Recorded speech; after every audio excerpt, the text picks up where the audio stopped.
खामोश दिन थे। सड़कें खाली थी, खेल के मैदान सुनसान थे, पार्क में झूले झूलते तो थे पर उन पर कोई बच्चा नहीं बैठता था। सब कुछ ठहरा हुआ सा लगता था। यह महामारी का समय था, सबको घरों में रहना पड़ता था। दो किशोर थे, रिया और अर्जुन। दोनों अलग अलग मोहल्लों में रहते थे, पहले कभी मिले भी नहीं थे, लेकिन दोनों के दिल में एक जैसी बातें थी।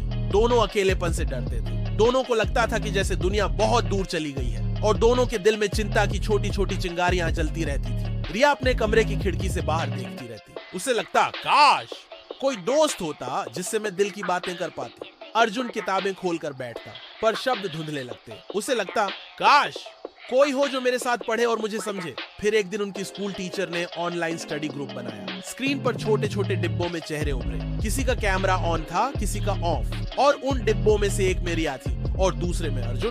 पहली बार वे झिझक कर बोले। रिया ने कहा, यह गणित का सवाल बड़ा अजीब है। अर्जुन मुस्कुराया, हाँ मुझे भी समझ नहीं आ रहा। और फिर दोनों ने मिलकर हल ढूंढा। उस दिन पहली बार दोनों के चेहरे चमक उठे।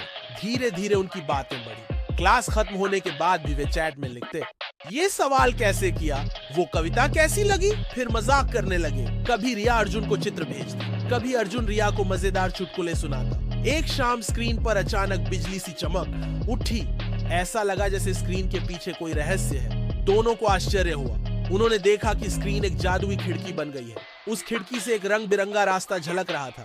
रिया बोली, क्या ये सपना है? अर्जुन ने कहा, चलो देखते हैं। और अचानक वे दोनों उस खिड़की से गुजर गए। अब वे एक जादुई दुनिया में थे। वहाँ किताबों के पेड़ थे जिनकी पत्तियां और पन्ने थी। नदी में अक्षर तैरते थे। आसमान में समीकरण तारे बनकर चमक रहे थे। ये स्टडी वर्ल्ड था, पढ़ाई की रहस्यमयी दुनिया। लेकिन इस दुनिया में एक समस्या थी। वहाँ चिंता राक्षस घूमते थे। वे छोटे छोटे काले बादल जैसे थे। वे बच्चों के सिर पर मंडराते और कहते, तुम अकेले हो, तुम कमजोर हो, तुमसे कुछ नहीं होगा। रिया डर गई। अर्जुन का दिल भी धड़कने लगा। लेकिन तभी उन्होंने देखा कि जब भी वे साथ में कोई सवाल हल करते, एक सुनहरी रोशनी निकलती। वह रोशनी राक्षसों को दूर भगा देती। फिर वे दोनों समझ गए, अगर वे साथ रहेंगे तो चिंता राक्षस कभी जीत नहीं सकते। उन्होंने मिलकर पहेलियां सुलझाई, नदियों में तैरते अक्षरों से पुल बनाया, किताबों के पेड़ों से कविताएं चुनकर गाते। हर कदम पर उनका आत्मविश्वास बढ़ता गया। आखिरकार वे एक बड़े महल तक पहुंचे। महल के दरवाजे पर लिखा था,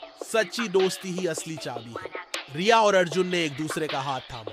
दरवाजा अपने आप खुल गया। अंदर एक चमकदार दर्पण था। उसमें उन्होंने खुद को देखा। लेकिन वे अकेले नहीं थे, उनके साथ ढेर सारे दोस्त खड़े थे। दर्पण ने कहा, अब तुम जान गए हो, असली जादू साथ में सीखने और साथ में हंसने में है। चाहे दुनिया कितनी भी बंद क्यों न लगे, दोस्ती हर खिड़की खोल सकती है। अचानक वे दोनों फिर से अपने कमरों में आ गए। स्क्रीन पर वही स्टडी ग्रुप था, लेकिन अब उनकी आंखों में चमक थी। उन्हें पता था कि वे अकेले नहीं हैं। उस दिन से रिया और अर्जुन रोज स्टडी ग्रुप में मिलने लगे। वे पढ़ते, हंसते, कहानियां सुनाते। धीरे धीरे बाकी बच्चे भी जुड़ गए। अब ग्रुप सिर्फ पढ़ाई का नहीं, दोस्ती और मुस्कान का घर बन गया। महामारी के अंधेरे में ये जादुई खिड़की उनके लिए रोशनी बन गई। कहानी यहीं खत्म होती है। लेकिन बच्चों, याद रखना, जब तुम्हें लगे कि तुम अकेले हो तो दोस्ती की खिड़की खोलो। वहां तुम्हें हमेशा कोई ना कोई मिलेगा जो तुम्हें समझेगा और हंसाएगा। यही असली जादू है।